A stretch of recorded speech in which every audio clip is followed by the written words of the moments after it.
Bonjour à toutes et à tous et bienvenue dans cette nouvelle vidéo sur la chaîne Un brin de japonais. Donc, vidéo 2 du chapitre 2. Aujourd'hui, nous allons apprendre à donner l'âge en japonais ainsi qu'à compter les jours de la semaine. Avant de commencer la vidéo, si jamais vous ne connaissez pas encore cette chaîne, eh bien n'hésitez pas à nous rejoindre donc en cliquant sur le bouton s'abonner juste en bas de la vidéo, laissez un petit commentaire et juste à apprendre le japonais. Commençons sans plus tarder.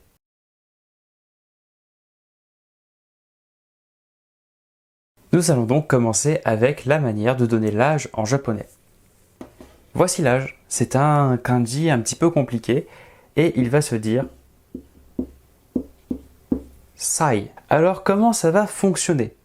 Alors en japonais, à chaque fois que nous allons compter quelque chose, on se souvient comme pour l'heure ou les minutes, les kanji agissaient comme des compteurs. C'est-à-dire que nous mettions le nombre avant le kanji et ensuite le kanji pour savoir à quoi nous faisons référence. Avec l'âge, ce sera exactement la même chose. Si je veux dire j'ai 1 an, je vais mettre un 1 et ensuite je vais tracer le kanji de l'âge juste à côté et ensuite je peux écrire mon des si je veux. 1 sai des, j'ai 1 an. Alors, l'âge, par contre, il va avoir plein de petites modifications de prononciation. 1 an, nous n'allons pas dire ichisai, nous allons faire issai. Issai. 2 ans, nisai. Très très simple. 3 ans, sansai. Sansai. Et oui, pas sanzai. On aimerait dire sanzai, mais c'est bien sansai. 4e, yonsai. On garde la même logique. 5 ans, gosai, gosai. 6 ans, rokusai, rokusai. 7 ans, nanasai, nanasai. 8 ans, hachisai, on n'aime pas trop, non? Hassai, hassai. 9 ans, kyusai. 10 ans, c'est jusai principalement, jusai, mais il existe aussi jissai. Jissai étant beaucoup plus rare, mais ça existe. Et ensuite, on suit la même logique. 11 ans, c'est quoi 11? C'est ju ichi. Donc 1 exceptionnel, on se souvient, 1 c'est pas ichisai, mais bien issai. Donc 11 ans, c'est ju issai. 12 ans, ju nisai, etc., etc. Seule exception qui viendra juste après, c'est 20 ans. On ne dit pas ni jusai, on dit hatachi pour les 20 ans. Voilà, l'âge, c'est vraiment pas quelque chose de compliqué. C'est même extrêmement simple en japonais. Il suffit juste de dire ça. Donc devant, là, je peux changer, je peux mettre n'importe quoi. Je peux mettre 3 ans. Voilà, maintenant j'ai 3 ans. Je dis sansai desu. Et si jamais c'est quelqu'un d'autre qui a 3 ans, eh bien, je vais mettre ma particule wa ici. Et là, dans cette partie-là, qu'on va nommer x, je sais le nom de la personne. Donc x wa sansai desu, x a 3 ans. Si mon x est Yamada, je vais dire Yamada-san wa sansai desu. Très très simple. Si j'utilise la particule no et je veux dire cette fois-ci que c'est le fils de Yamada qui a 3 ans, je vais pouvoir dire Yamada-san no musuko wa sansai desu. En ce qui concerne le fils de Yamada, particule no, Yamada no musuko wa, en ce qui concerne le fils de Yamada, sansai desu, il a 3 ans. Et voilà comment je donne l'âge en japonais. Vraiment très très simple. Petite particularité par contre. J'efface ceci et on se retrouve tout de suite. Nous voici de retour sur un tableau un petit peu plus propre. Je vous ai donc dit que l'âge va se compter comme ceci, avec le kanji de sai. C'est vrai. C'est vrai pour la grande majorité du temps. Mais si je suis face à quelqu'un ayant un peu moins de 10 ans et moins, nous pouvons utiliser une autre manière de compter. Alors celle-ci est beaucoup plus embêtante, mais c'est une manière de compter qui vous servira pour beaucoup de choses. Notamment lorsque nous apprendrons à compter des objets. Donc mémorisez bien cette manière de compter, on va s'en servir très souvent. Alors cette manière de compter, elle est un petit peu particulière. Je vais à chaque fois réécrire mon kanji 1, 2, 3, 4, etc., etc., etc. Mais derrière tous ces kanji, je vais rajouter un petit tsu. Alors là, ça va changer un petit peu la prononciation. Donc pour le 1, nous ne sommes pas sur ichi. Et oui, les nombres ont deux manières de se compter. Nous avons la lecture sino-japonaise et nous avons la lecture japonaise. Ichi, c'était la lecture sino-japonaise, la onyomi. Et nous, maintenant, celle qu'on va utiliser avec le tsu, c'est la kunyomi, c'est-à-dire la lecture japonaise. Nous avons donc hitotsu. Hitotsu, on va l'utiliser soit pour compter un des objets, que nous verrons plus tard, soit on pourra l'utiliser pour dire l'âge. Futatsu, mitsu, attention, mitsu, doublement du T, yotsu, doublement du T, là encore une fois, yotsu, 5 ans ou 5, itsutsu, 6, mutsu, 7, nanatsu, 8, yatsu, 9, kokonotsu, et 10, to. To. Un allongement. Et donc ça va s'utiliser exactement de la même manière. Si je veux dire, le fils de Yamada a 3 ans, je vais dire Yamada-san no musuko wa mitsu desu. Yamada-san no musuko wa mitsu desu.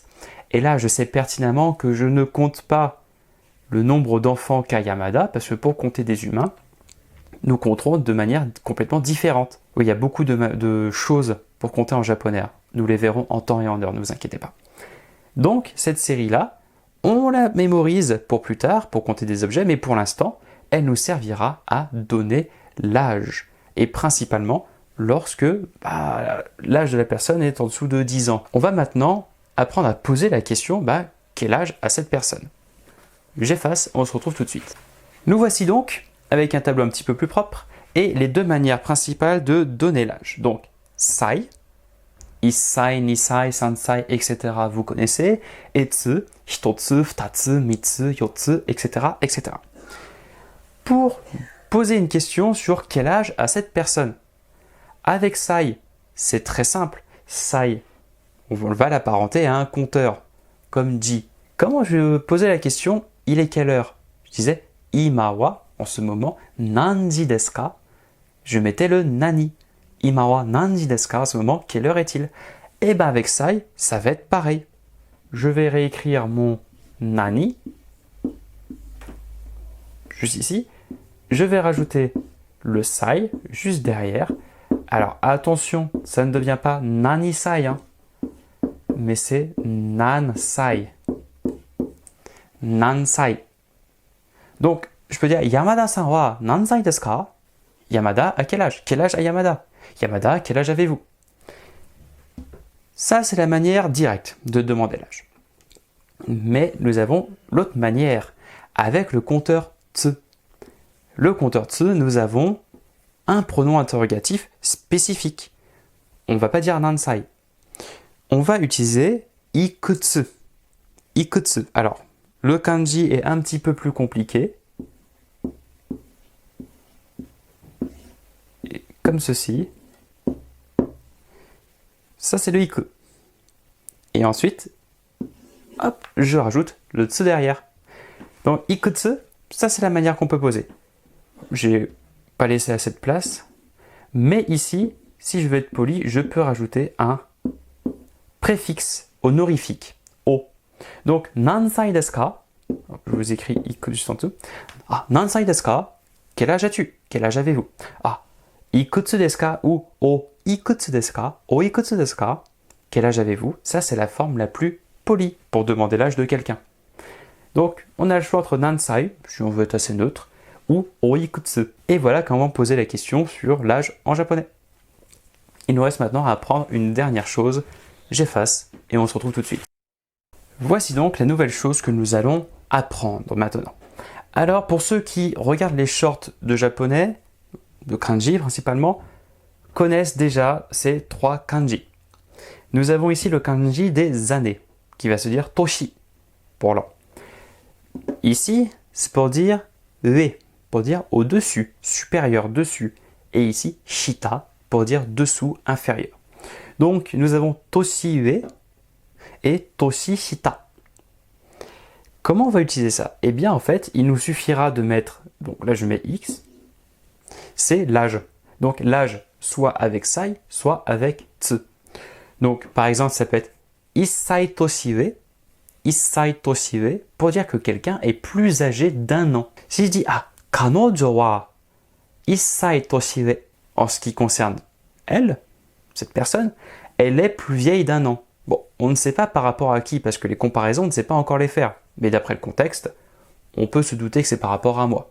Mais pour l'instant, comme on ne connaît pas encore les comparaisons, on ne va pas la faire. Et si je veux dire qu'elle est 1 an plus jeune que moi, je peux dire, cette fois-ci au lieu de sai, pourquoi pas, on peut dire hitotsu toshishita. Hitotsu toshishita desu. Kanojo wa hitotsu toshishita desu. C'est un petit peu plus embêtant à prononcer toshishita. Il y a 2 voix chi qui se suivent, mais c'est extrêmement pratique à utiliser. Voilà, vous maîtrisez maintenant l'âge en japonais.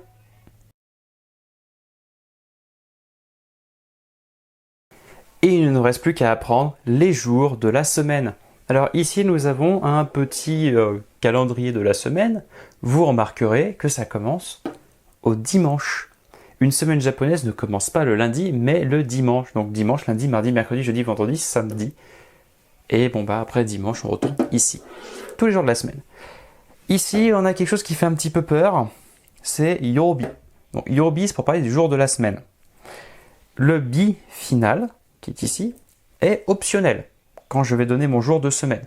Donc je peux soit le prononcer, soit ne pas le prononcer. Nous verrons ça. Le X qui est là, eh bien en fait ça va dépendre du jour de la semaine que nous sommes. Ici, nous avons juste à changer ce qu'il y a devant pour donner soit dimanche, lundi, mardi, mercredi, etc. Il y a des choses qui sont un petit peu communes entre le japonais et le français, notamment pour dimanche et lundi. Dimanche, ça va être le jour du soleil. On va donc tracer le kanji du soleil. Il se dira nichi. Donc dimanche, je vais mettre nichi yobi. Nichi yobi ou nichi yo, si on ne veut pas dire le bi. Lundi, c'est le jour de la lune. Donc je vais écrire le kanji de la lune. Il va se prononcer getsu. Donc getsu yobi, getsu yo, getsu yobi. Lundi. Ensuite, mardi, mercredi, jeudi, vendredi, samedi. Nous, c'est basé sur des planètes. Mardi, Mars, mercredi, Mercure, jeudi, Jupiter, vendredi, Vénus, samedi, Saturne. Eh bien, les Japonais, c'est pas tout à fait ça. Ils se sont basés sur des éléments. Ouais, il nous reste 5 jours, nous allons avoir 5 éléments. Alors forcément, le premier qui nous vient en tête, ça va être le feu. Ça va être pour mardi. Donc, kanji du feu, qui va se dire ka. Donc, kayobi. Kayobi, mardi. Mercredi, ça va être le jour de l'eau, donc kanji de l'eau, sui. Suiyobi, suiyo. Jeudi, ça va être le bois. Je vais donc tracer le kanji de l'arbre. Il va se dire moku. Moku yobi, jeudi. Vendredi. Qu'est-ce que ça peut être vendredi? Vendredi, ça va être le métal, l'or, l'argent. Donc, on va tracer le kanji du métal, qui va se dire kin. C'est d'ailleurs le même kanji que dans okane. Okane, l'argent, la monnaie. Kin. Donc, kin yobi. Attention, kin yobi. Le N n'est pas collé. C'est pas kinyo, kinyo. C'est pas nyo, c'est kin yobi. On les différencie bien. Il nous en reste un petit dernier. Allez, je vous laisse réfléchir un tout petit peu. Quel élément peut nous rester? Alors, vous avez peut-être essayé le vent, l'air, pourquoi pas? Non, c'est pas ça. La glace, non plus. Vous n'allez pas trouver, ça va être la terre. Donc le kanji du sol, de la terre, qui va se dire do, ce qui va nous donner doyobi. Doyobi, samedi. Et voilà comment donner les jours de la semaine en japonais. Bon, c'est très bien, je sais donner les jours de la semaine, mais comment est-ce que je peux poser la question?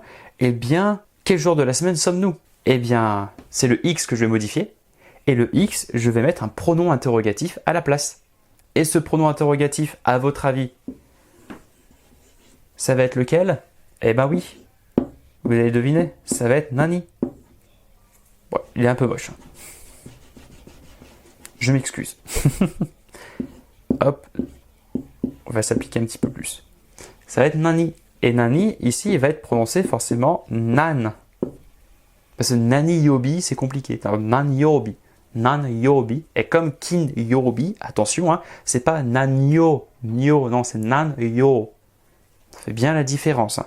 Donc nan yobi, quel jour sommes-nous? Ah, kyo wa nan yobi desu ka? Donc kyo aujourd'hui, en ce qui concerne aujourd'hui, c'est quel jour? Kyo wa nan yobi desu ka? Quel jour sommes-nous? Kyo wa getsuyobi desu. Aujourd'hui, nous sommes lundi. Et voilà comment vous pouvez utiliser les jours de la semaine. Extrêmement simple, il faut juste se souvenir. Dimanche, soleil, lundi, lune. Et ensuite, on part sur des éléments. Mardi, le feu. Mercredi, l'eau. Jeudi, le bois. Vendredi, le métal. Et samedi, la terre, le sol. En plus de mémoriser les éléments, ça vous aidera à mémoriser un petit peu des kanji. Et voilà pour aujourd'hui. Et nous voici donc arrivés à la fin de cette vidéo sur comment donner l'âge et comment donner les jours de la semaine en japonais.